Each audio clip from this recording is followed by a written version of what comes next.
Okay, so before I start ranting about the ending, just remember there might be huge manga spoilers, so if you haven't read the whole manga or the last chapter, don't watch this.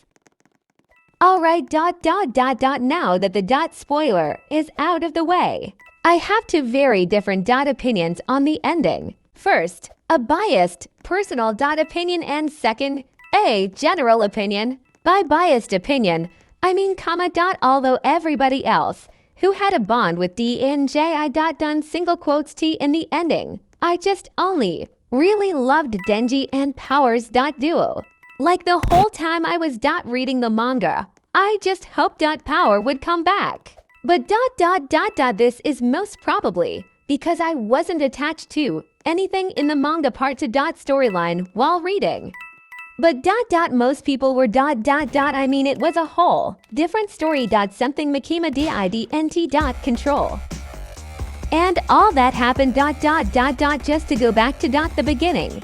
Yes, so as you can see, now I'm gonna move on from my biased opinion that the bonds that I personally liked all somewhat survived. Although they survived it's definitely not the same they didn't have all those experiences as they did in the other timeline. Okay, so like my general opinion like it's just it's just the manga is really annoying. Not only did I want DNJI to have a better life after Makima died, he didn't want that for himself. Hugh I actually get him wanting attention as Chainsaw but did he really not learn anything from part 1? It's like his brain reincarnated. Also, the Denji and Power duo wasn't the only important duo. Aki plus Power plus Denji and DNJI plus Rizy was very important too. Like also the ending was way too rushed for a manga that had so much plot.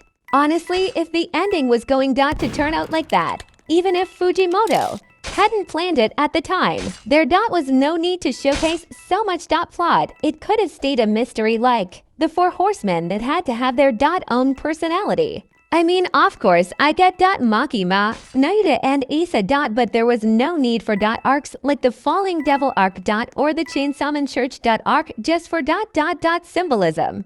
I mean, I love Fujimoto and most of his symbolisms, but arcs like those and a lot of arcs in part to CSM seemed like they were an LY for the Saki of symbolism. Like the Res arc symbolisms, they were PAK alright.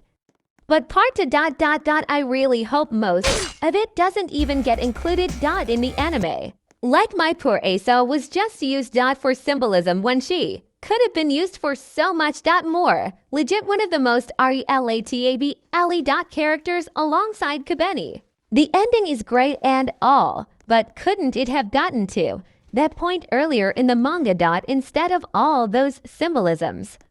And if it got to the point earlier, you could have reunited my son DENJI with Rez and Aki somehow. I mean, I know the chances would have been very slim, but even in the original timeline, there could have been a better way to resolve things than removing the concept of Chainsawman. Also, I feel like the controlled devil, going insane and evil one, there's a lack of love in her life, is a really random reason just like a lot of other random rules in the Chainsawman world.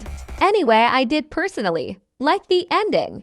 As I said before, I only really missed Power plus Aki got a quite bittersweet death plus Rez was still alive. I guess the only problem is we only see Denji's puff in the timeline, not Aki's nor.